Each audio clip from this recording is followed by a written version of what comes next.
یعنی ہم اس کے ساتھ کسی اور کو شریک نہ ٹھہرائیں۔ پھر یہ دعوت جو ہے توحید کی دعوت، پچھلے تمام انبیاء کی دعوت یہی رہی ہے۔ پھر قرآن پاک میں سورۃ الانبیاء میں اللہ تعالیٰ فرماتے ہیں وَمَا أَرْسَلْنَا مِن قَبْلِكَ مِن رَّسُولٍ إِلَّا نُوحِي إِلَيْهِ أَنَّهُ لَا إِلَٰهَ إِلَّا وَأَنَا فَاعْبُدُونِ، اور ہم نے کوئی رسول ایسا نہیں بھیجا مگر یہ کہ ہم نے اس کی طرف وحی کی ہے کہ میرے سوا کوئی الہ نہیں، پس تم میری ہی عبادت کرو۔ جتنے بھی پیغمبر آئے سب کا پیغام اور سب کا میسج یہی تھا کہ اللہ کی عبادت کی جائے اور کسی کو شریک نہ ٹھہرایا جائے۔ پھر یہ ایک بات روایت سے پتہ چلتی ہے کہ نبی کریم صلی اللہ علیہ وسلم نے صلح حدیبیہ کے بعد مختلف حکمرانوں کو جب اسلام کی دعوت کے لیے خط لکھے تو اس میں سے جو ہیرکل کیسر روم اور حاکم مصر کو جو خطوط روانہ کیے گئے تھے انہیں اس میں اسلام کی دعوت دی تھی، اور پھر اس دعوت میں اسی آیت کو بنیاد بنایا گیا تھا۔ پھر ان آیت سے ہمیں یہ پتہ چلتا ہے کہ توحید کا پیغام ہم میں اور پچھلی امتوں میں ایک ہی رہا ہے، اور یہی کہا گیا ہے کہ ہم میں سے بعض کو اللہ کے سوا رب نہ بنائیں۔ یہ بھی ایک شرک کی قسم ہے نا کہ انسانوں کو رب بنا لیا جائے، انسانوں کو اتنا اونچا مقام اور مرتبہ دے دیا جائے۔ تو قرآن پاک میں بہت سارے مقامات پر یہ چیز آئی ہے، شرک کے بارے میں بھی آیا ہے۔ تو قرآن پاک میں سورۃ التوبہ کی آیت ہے جس میں اللہ تعالیٰ فرماتے ہیں اتخذوا احبارهم ورہبانہم اربابا من دون اللہ، لوگوں نے اپنے علماء اور اپنے راہبوں کو اللہ کے سوا اپنا رب بنا رکھا ہے۔ پھر یہ ہے کہ اگر کوئی شخص کسی کی اندھا دھند تقلید کرتا ہے یا پیروی کرتا ہے اور آنکھیں بند کر کے کسی کے پیچھے چلتا ہے اور یہ نہیں دیکھتا کہ وہ جو کچھ بتا رہا ہے وہ کہاں سے ہے، تو پھر ایسا کرنا بھی درست نہیں ہے، یعنی آنکھیں بند کر کے کسی کو فالو نہیں کرنا چاہیے۔ پھر عبادت کا لفظ عبد سے ہے، اور عبد غلام ہے، یعنی کسی کی غلامی کرنا۔ جب ہم نے یہ کہہ دیا کہ ہم اللہ کے سوا کسی کی عبادت یا غلامی اختیار نہیں کریں گے تو گویا ہر چیز اللہ ہی کی مانیں گے۔ رسول اللہ صلی اللہ علیہ وسلم کی اطاعت بھی دراصل اللہ ہی کی اطاعت ہے، کیونکہ ان کے پاس بھی اللہ کی طرف سے سب کچھ آتا تھا نا۔ پھر اگر کوئی شخص اس طریقے کو چھوڑ کر بغیر کسی دلیل کے انسانوں کی بات مانے اور انسانوں کی ہوئی بات کو اہمیت دے جو اللہ اور اس کے رسول کی بات کو دی جانی چاہیے، تو پھر یہ بات بھی غلامی یا عبادت میں آ جاتی ہے، تو پھر ایسی چیز بھی شرک کے درجے میں چلی جاتی ہے۔ پھر یہ ہے کہ مسلمان فرما بردار۔ اچھا، مسلمان کون ہے؟ مسلمان دراصل کون ہے؟ مسلمان ہونے کی بنیاد کیا ہے؟ صرف ایک اللہ کی عبادت کی جائے۔ مسلمان فرما بردار۔ پھر وہ دراصل کون ہے؟ جو اپنے آپ کو خالص اللہ کے سپرد کر دے۔ پھر مسلمان ہونے کی بنیاد کیا ہے؟ صرف یہ ہے کہ اللہ کی عبادت کی جائے۔ پھر نمبر 2 پر ہے کہ اس کے ساتھ کسی چیز کو یا کسی شخص کو، کسی پتھر کو، کسی شجر کو، کسی آگ کو، ہوا کو، پانی کو، کسی انسان کو اس کا شریک نہ ٹھہرایا جائے۔ پھر کیا ہے کہ تیسری بات یہ ہے کہ ہم میں سے بعض کسی کی ایسی عبادت نہ کریں کہ اسے رب کا درجہ دے دیں اللہ کو چھوڑ کر۔ پھر یہ ہے آسان لفظوں میں اس طرح بھی ہم کہہ سکتے ہیں کہ خواہ ہستی ماں باپ کی ہو، استاد ہو، دوست ہو، معاشرہ ہو، خواہ کوئی بھی سیاسی لیڈر ہو، کوئی مذہبی لیڈر ہو، کوئی خاص شخصیت ہو، کوئی بہت ہی اہم شخصیت ہو، کسی کی بھی بات کو اللہ کے حکم اور فرمان سے بڑھ کر درجہ نہیں دینا چاہیے، اللہ کی بات کے مقابلے میں اہمیت نہیں دینی چاہیے۔ یہ پھر شرک کے درجے میں چلی جاتی ہے یہ بات، اور خاص طور پر مذہبی طور پر اگر کوئی اس طرح کی بات ہو تو اس کو پھر اس طرح سے نہیں لینا چاہیے۔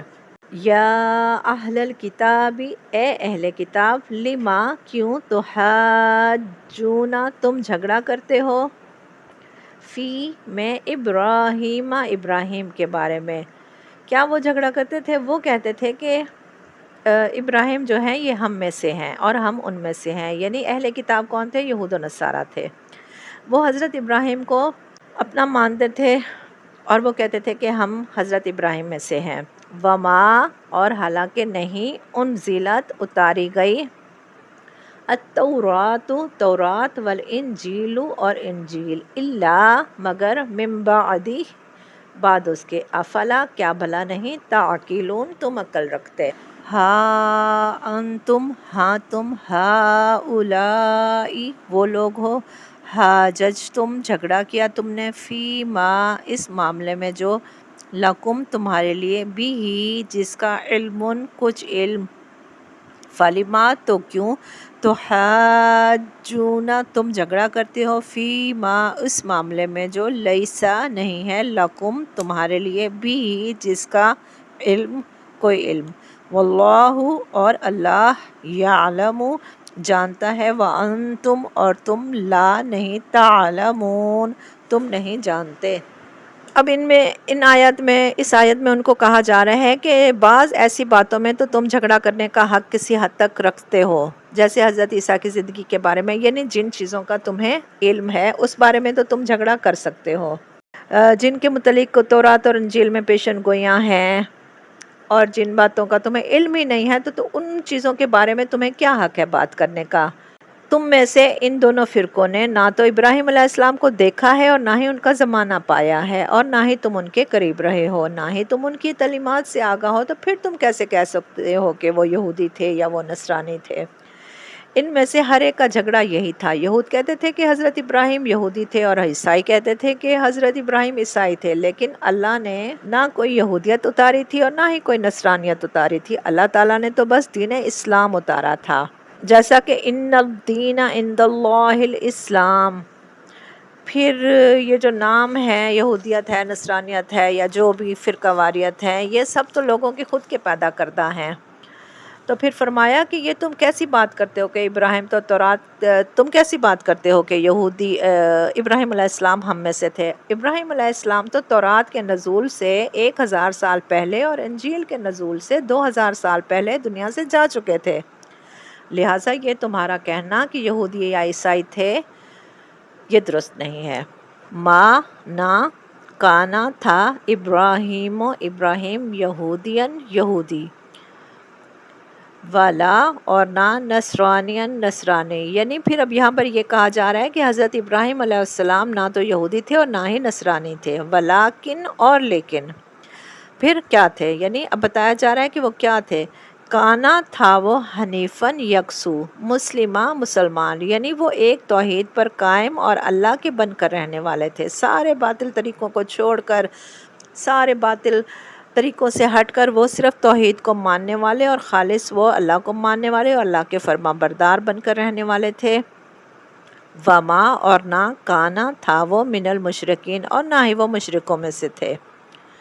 انا بے شک اول الناس قریب تر لوگوں میں سے، کون تھے قریب تر لوگوں میں سے؟ بی ابراہیم ابراہیم کے، للذین البتہ وہ جنہوں نے اتبعوہ پیروی کی اس کی، یعنی جو قریب تر لوگ کون تھے؟ وہ تھے حضرت ابراہیم کے پیروکار جنہوں نے حضرت ابراہیم کی پیروی کی تھی۔ وہذا اور یہ النبی نبی، یہ کون سا نبی؟ محمد صلی اللہ علیہ وسلم، والذین اور وہ جو آمنو ایمان لائے، یعنی جو محمد صلی اللہ علیہ وسلم پر ایمان لائے، واللہ اور اللہ تعالیٰ ولی دوست ہے، دوست یعنی کارساز حمایتی، کس کا؟ ایمان والوں کا، المؤمنون مومنوں کا، یعنی ایمان والوں کا اللہ تعالیٰ دوست ہے، کارساز ہے اور حمایتی ہے۔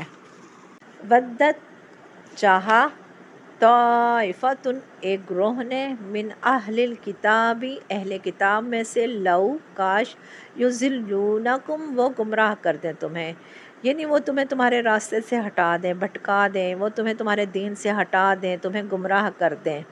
وما اور نہیں، یضلون وہ گمراہ کرتے، الا مگر انفسہم اپنے نفسوں کو، یعنی ان کی یہ جو پلاننگ ہے مسلمانوں کو گمراہ کرنے والی، وہ اس سے گمراہ نہیں کر سکتے لیکن وہ اپنے آپ کو گمراہ کرتے ہیں۔ وما اور نہیں، یشعرون وہ شعور رکھتے۔ طائفۃ یہ لفظ گروہ کے لیے استعمال ہوتا ہے، ٹھیک ہے۔ مجاہد کہتے ہیں کہ ایک شخص سے لے کر 1000 تک کا گروہ طائفہ ہوتا ہے، یعنی اس گروہ میں کتنے لوگ ہوں گے؟ 1 سے لے کر 1000 تک، یعنی گروہ لفظ کے لیے اس میں پھر کتنے لوگ ہونے چاہیے؟ تو وہ 1 سے 1000 تک ہوتے ہیں۔ کہا جاتا ہے کہ یہ آیت معاذ بن جبل، حذیفہ بن یمان اور عمار بن یاسر کے بارے میں نازل ہوئی، جب یہود نے یہ چاہا کہ انہیں اسلام سے ہٹا کر اپنے دین کی طرف راغب کر لیں۔ ابتدا ہی سے یہودیوں کی یہ خواہش رہی تھی کہ وہ مسلمانوں کو ان کے دین سے پھیر دیں، اور اس میں وہ طرح طرح کے حربے بھی استعمال کرتے تھے۔ آگے تھوڑا تھوڑا ان کا ذکر بھی ہم انشاءاللہ پڑھیں گے۔ اللہ تعالی ہم سب کو خبردار کر رہے ہیں، ہم سے فرما رہے ہیں کہ اہل کتاب کا یہ گروہ چاہتا ہے کہ وہ تمہیں تمہارے دین سے پھیر دے، تمہیں تمہارے دین سے ہٹا دینا چاہتا ہے مختلف حربوں اور طریقوں سے، لیکن ایسا کر کے وہ دراصل خود ہی کو نقصان پہنچا رہے ہیں، اور اس کی زد میں وہ خود ہی آ رہے ہیں، اور وہ اس بات کو جانتے بھی نہیں ہیں۔ یا اہل الکتاب، اے اہل کتاب، لما، کیوں، تکفرون، تم کفر کرتے ہو، بآیات اللہ، اللہ کی آیات کا، وانتم، اور حالانکہ تم، تشہدون، تم گواہ ہو۔ اب یہ اہل کتاب کو مخاطب کر کے کہا جا رہا ہے کہ اے اہل کتاب، تم اللہ کی آیات کا کیوں انکار کرتے ہو، جبکہ تم تو جانتے ہو کہ یہ حق ہے، یہ سچ ہے، پھر بھی تم سب کچھ جانتے ہو بوجھتے ہوئے تم انکار کرتے ہو۔ وہ کن آیت کا انکار کرتے تھے؟ وہ ان آیت کا انکار کرتے تھے جن میں آپ صلی اللہ علیہ وسلم کی صداقت کے بارے میں علم تھا، اور وہ صداقت کے بارے میں نازل ہوئی تھی، یہ ان کا انکار کرتے تھے۔ جو آپ کے نبی ہونے کے بارے میں نازل ہوئی تھی کہ محمد صلی اللہ علیہ وسلم اللہ کے سچے رسول ہیں، اس کے باوجود ان کی آیت کا ہی انکار کرتے تھے جو آپ کی صداقت کے بارے میں تھی، اور جو آیات آپ کی بشارت کیے ہوئے تھیں تو یہ لوگ اس کا انکار کرتے تھے۔ تو پھر اب ان سے پوچھا جا رہا ہے، ان کو کہا جا رہا ہے کہ کیوں تم کفر کرتے ہو اللہ کی آیات کا، جبکہ تمہیں تو سب کچھ معلوم ہے، تم تو سب کچھ جانتے ہو، اور تم قائل بھی ہو، اور تم سمجھتے بھی ہو، پھر بھی تم انکار کرتے ہو۔ آج کا لیسن اتنا ہی ہے، چلیں دعا کرتے ہیں۔ اللہ تعالی ہم پر اپنی بخشش اور رحمت نازل فرمائے۔ اللہ سبحانہ و تعالی ہماری اس کوشش کو قبول کرے، اس قرآن کے ذریعے ہمیں روشنی عطا کرے اور ہمارے غموں کو دور کر دے، ہمارے دکھوں کا مداوع کرے۔ اللہ ہمیں اس دنیا میں بھی بھلائی عطا فرمائے اور آخرت میں بھی۔ اللہ ہمیں اس قرآن سے جوڑے رکھے، آمین۔ سبحانک اللہم و بحمدک، اشہد ان لا الہ الا انت، استغفرک و اتوب الیک۔ السلام علیکم ورحمۃ اللہ وبرکاتہ۔